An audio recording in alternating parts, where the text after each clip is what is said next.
Hello, BookTube. My mail today included dispatches from How the Other Half Lives. At the beginning, immediately after the 2016 U.S. presidential election, in a fit of intellectual pique, I declared that I was going to cancel my subscription to all magazines that contain extensive political coverage. I didn't want to read about the Trump administration. I didn't want to know about the Trump administration. I didn't want to follow anything. I didn't want any updates of any kind. I wanted just to opt out. And I did that. I canceled a lot of my political magazines, including The New Yorker, which actually drew me a letter from their subscription department because I've been subscribed to them for so long. They actually sent me a letter saying, "What's wrong?" And I found that made my mailbox kind of lonely. So it left National Geographic, it left the TLS and the London Review of Books, but it didn't leave much else. So I subscribed to a whole bunch of other things. A whole bunch of big, glitzy, square-bound lifestyle magazines. It turns out that the lower the content in magazines, the lower the price, because they were dirt cheap. Most of them were dirt cheap. I subscribed to Birds and Blooms. I subscribed to Coastal Living, Southern Living, just household magazines, stuff where I could be sure there would be no political content. And two of those came today, and I noticed something about these. I subscribed for the first time in years to Architectural Digest. Oh, what an amazing magazine! But the two that came today were Condé Nast Traveler, Squarebound. This is the hot list. A Squarebound travel magazine, and Veranda. This issue is simply chic. And I noticed with these two, something I've noticed in the past with these other lifestyle-type magazines that I subscribe to in the wake of the election, that although they never come out and say it, these are magazines about and for rich people, extremely rich people. And that is a fascination on its own right. Especially the home magazines, I love looking through them. The travel magazines, not so much, because I've traveled a lot. The travel experiences that are chronicled in the travel magazines that I've subscribed to do not excite any wanderlust, because I've already been to most of these places, and also because I would never in a million years travel them in the way that's described in these magazines. I would never take a cruise ship. Why not just inject myself with botulism directly instead of going the roundabout method? I would never be at these chic infinity pool spas in the middle of Zambia or wherever. I would never do anything like that. So the travel magazines, I just thumb through them for the pictures. The house magazines are a little bit different.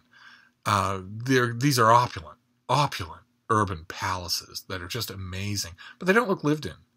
They don't look like anyone actually lives in them, and a lot of them look comfortable. So these magazines, like Veranda, give me the perfect opportunity, or Architectural Digest, they give me the perfect opportunity to luxuriate in oohing and ahhing over something without the smallest trace of envy.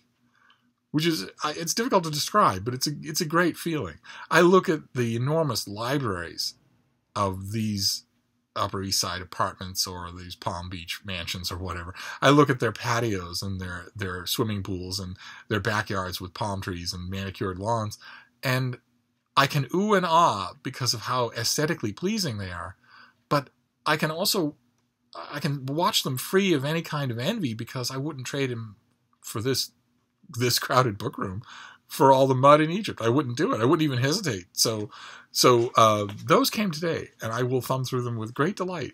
And I just thought I thought that a little mosey through my mail might interest you in that way. So we'll, what's that you say? Books? Well, now that you ask. There are a couple of book packages here I thought we'd go through together. Not many. I had a mail shipment this morning that I opened off camera because I did it with company. But this first one is skinny. This might be actually a catalog. We're getting into the season. The beginning of summer will be the season where I will get fall and winter catalogs. So let's see what we have here. Oh, it is a catalog. Okay, great. This is the University of Nebraska Press, their catalog. Great, with a request sheet. I love it when they have request sheets. Sometimes they don't. Sometimes they say, yeah, if you want any of these, here's our publicity website. Which I'm always surprised when they say that. I'm surprised they don't just say, if you want any of these, here's our publicity website, or you could simply fill out the request form with checks against all the books that you want, roll it up, and drop it down the nearest sewer. But we'll see. The University of Nebraska Press, a lot of these, what Hannibal Lecter refers to as corn-fed university presses, don't stray far from regional interest. So, and I am a general interest reviewer. I'm not going to review a book about the history of the Sooners. So no matter how interesting I might find it, I'm not going to review it. So I have to look. I look usually at their see, like for instance, they open up here with Terrorism, Betrayal, and Resilience, a first-person memoir about the 1998 U.S. embassy bombings. And there's another one called Problematic, How Toxic Call-Out Culture is Destroying Feminism. Things like that would be of interest. They are general interest. A couple of books on China. It won't be... okay, now see, look at that. Ronald Reagan, an intellectual biography. That's fascinating in its own right. And that's it's 200 pages. I know some, back when Reagan was president, I knew some people in various newsrooms throughout the American Midwest who would have thought that 200 pages for an intellectual biography of Ronald Reagan would involve a lot of padding. But see, then we move on to moose and bison and football. So there might be some things in here that I'd find fascinating. I will certainly pore through it, but I won't drag you through it. And then we've got three packages here, and they seem strange. One of them doesn't, but two of them give off a weird vibe. So we'll see what the first of those is. A tiny book. Let's see what this is. Yeah, see, I don't have any idea what this is. This is from Baraka Books. It's a $17 paperback called Vin City Express by Yanis Tsirbis. Vin City Express by Yanis Tsirbis. Translated from the Greek by Fred Reed. It could be happening here or there. Two strangers meet in a train for Athens. One spews out disgust at the foreigners and poverty that invade his neighborhood, Vic City. He even toys with a final solution. The other, seized by fright, or is it apathy, squirms in a haughty silence that gives way to voyeurism and political correctness. This short ride on the Vic City Express provides glimpses of an economic and political crisis that is destroying a society and leaving people feeling rudderless. Okay. All right, so this is a novel about the Greek financial crisis. Actually, not a novel, it's a short story. Okay. That's a really nice cover. I really like that. Okay, I of course did not request this because I didn't know that Baraka Books existed before right now. But that sounds fascinating. So what have we got here? What have we got here for... Oh, look at that. Oh, I wish every translated book came with a picture like that. That is our author and his translator. That's wonderful. They're not fighting each other. That's great. All right. So what are the deets, as the kids say? When does this book actually come out? September. Okay. Great. All right. All right. Well, that's odd but fascinating. So that's fantastic. All right. Let's move on. This is the other one with the odd vibe. We'll see what this is. Oh, goodness gracious. All right.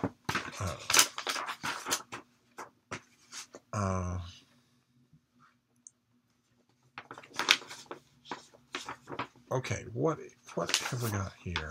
Nice letter from the publicist.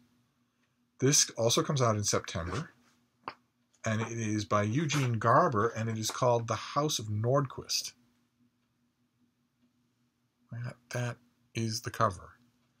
It's a novel of mystery and suspense that uses Gothic elements to explore and re-examine the myth of Faust in a modern setting. In The House of Nordquist, the final novel in the Eroica trilogy. Oh my.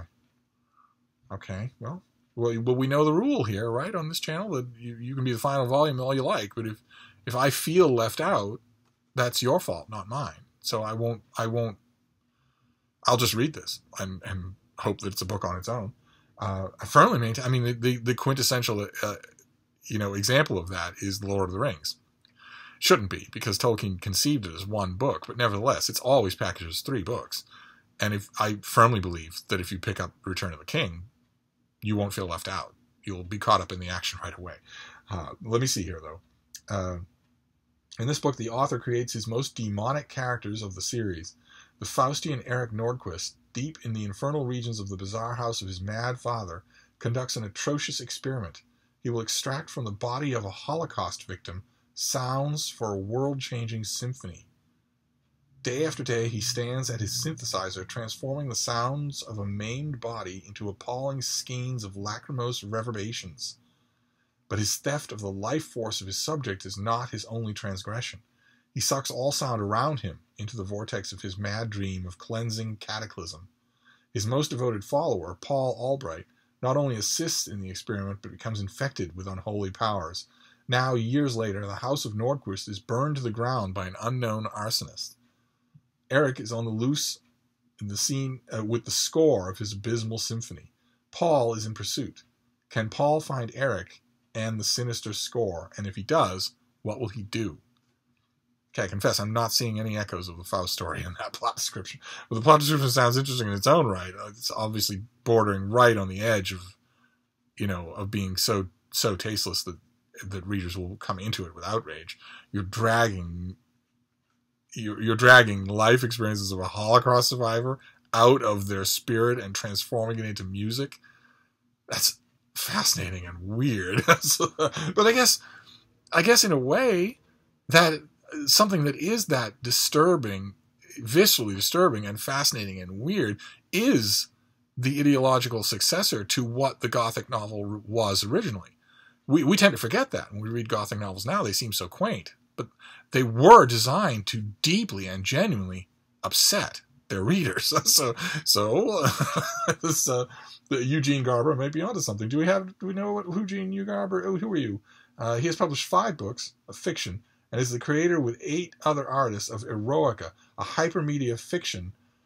It's increasingly sounding like the House of Nordquist is embedded in a whole world about which I, of course, know nothing. So I'm wondering how essential that will be. His collaborations with the visual artist Lynn Hassan span 3 decades. His work includes strong elements of myth and spiritual quest. Okay. All right, so this comes out in September. This is from Transformations Press. It bills itself as a kind of Gothic Faust retelling. I didn't catch that, but what it describes itself as is interesting in its own right. So, all right. So we've got those 2, and then we have thank God, a normal package for a normal publisher. Although the 2 that aren't normal this time around certainly were not misses. When you get something that's from a smaller or less known publisher, you can get all sorts of freakish things. I get all sorts of freakish things.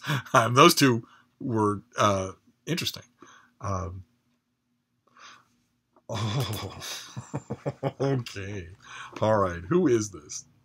This is... Okay, I was wrong. This came in a normal-looking cardboard envelope, but this is every bit as weird as the first 2. Also, a publisher that I have never gotten anything from before. This is the University of Wales Press. How this is even coming to me, I have no idea, but boy, what a bullseye. Also Gothic. This is Werewolves, Wolves, and the Gothic, a collection edited by Robert McKay and John Miller. And I'm not going to be able to make it out in the crappy lighting, but that is one heck of a cover. Okay, it doesn't have a pub sheet, and it also doesn't have a dust jacket. It's just here. So apparently the University of Wales Press has a series called the Gothic Literary Studies. Well, I'm getting Gothic. That's some of you I know love Gothic stuff more than I do. I like it, of course, but some of you are true fans. Okay, so we've got a back cover here. What have we got here? Wolves lope across Gothic imagination, signs of a pure animality opposed to humanity. In the figure of the werewolf, they become liminal creatures that move between the human and the animal. Werewolves function as the site for exploring complex anxieties of difference, of gender, class, race, space, nation, and sexuality.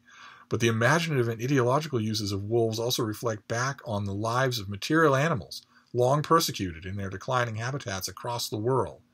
Werewolves thus raise unsettling questions about the intersections of real and imaginary, the instability of human identities, and the worldliness and political weight of the Gothic. This is the first volume concerned with the appearance of werewolves and wolves in literary and cultural texts from the mid-19th century to the present. Drawing on representations of werewolves and wolves in literature, film, television, and visual culture, the essays by established and emerging scholars based in Britain, Europe, North America, and Australia investigate the key texts of the lycanthropic canon. Okay.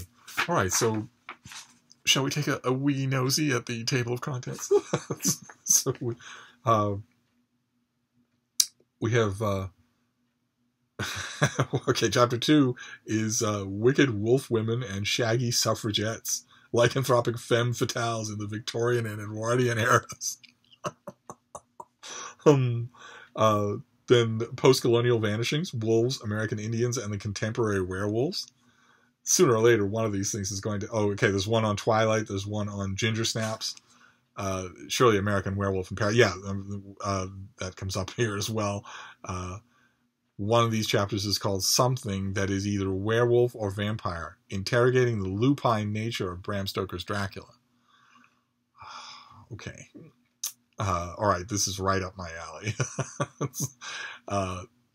There's even an essay here on Angela Carter with a great title, Everybody Eats Somebody. Angela Carter's Wolfish Ecology. Oh boy. All right. Okay, this is an academic text on werewolves. Sign me up. So all I have to do is figure out, I don't have any information here, so I'm going to have to look and see when this comes out.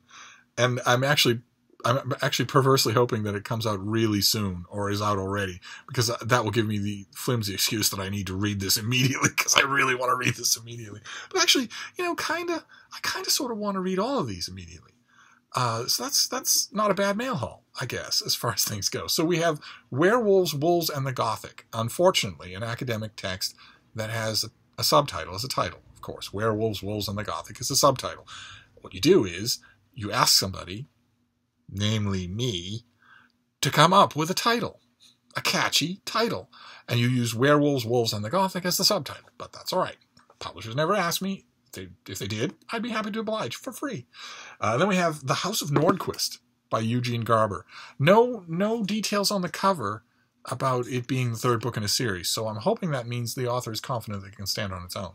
And then Vic City Express by Yanni Tsiribus. Do those of you in Greece know this author? A tiny little translated thing about the Greek economic crisis. And also hoity-toity magazines, Condé Nast Traveler and Veranda. So there you go. That was a little mail haul, and we'll be back with more, so I'll see you soon. Thank you, BookTube.